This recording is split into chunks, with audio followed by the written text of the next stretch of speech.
Gikan sa hawanan sa Miso Radio 87.5 FM, ang karon hatod ang mga maundanong balita. Pinaagi sa Miso Radio Patrol Balita sa hapon. Dinhi inyong masayran ang nagkadaiyang labas ng mga balita sa atong palibot. Miso Radio Patrol Balita sa hapon. Ug karon ang inyong mga tigbalita.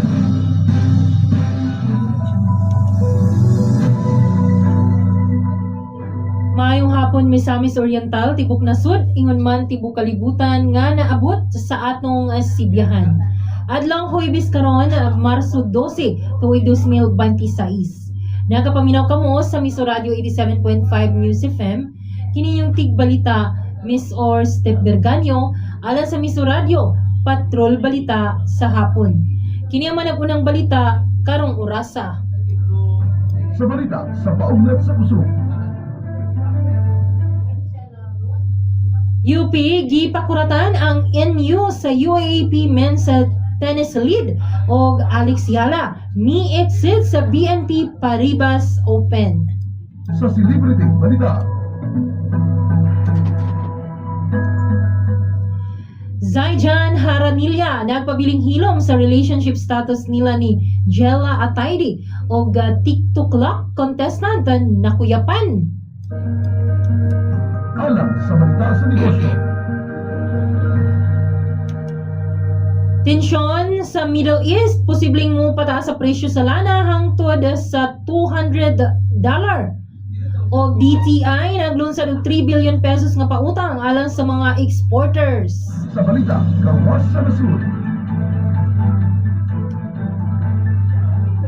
Bagong Supreme Leader sa Iran nasamdan sa bumbahanay sa US ug Israel ug ika-15 anibersaryo sa 2011 Japan earthquake ug tsunami gihandom. Sa balita, sulod sa nasud. Legal team ni VP Sara alang sa impeachment proceedings gipanganlan na og pag-usab sa local government code giduso ni Representative D. Sa balita sa relihiyon. 5 ka adlaw nga trabaho magpadayon sa Kamigen og libre nga skills training og allowances sa gitanyag sa TESDA, Lanao. Ug suspect sa pagpayuhat sa illegal nga droga na sikop sa kapulisan. Alam sa balita lupaan. Blue Oil nga gasoline station nagpabilin nga pinakabarato sa Cagayan de Oro ug misamis nun nga nakapalit og bugas nalipay sa 20 kilos sa gobyerno. Dugang balitang lokal, BFAR Region 10 mangatag og fuel subsidy sa Libertad ug anti-smoke belching operation gipahigayon sa Taguluan.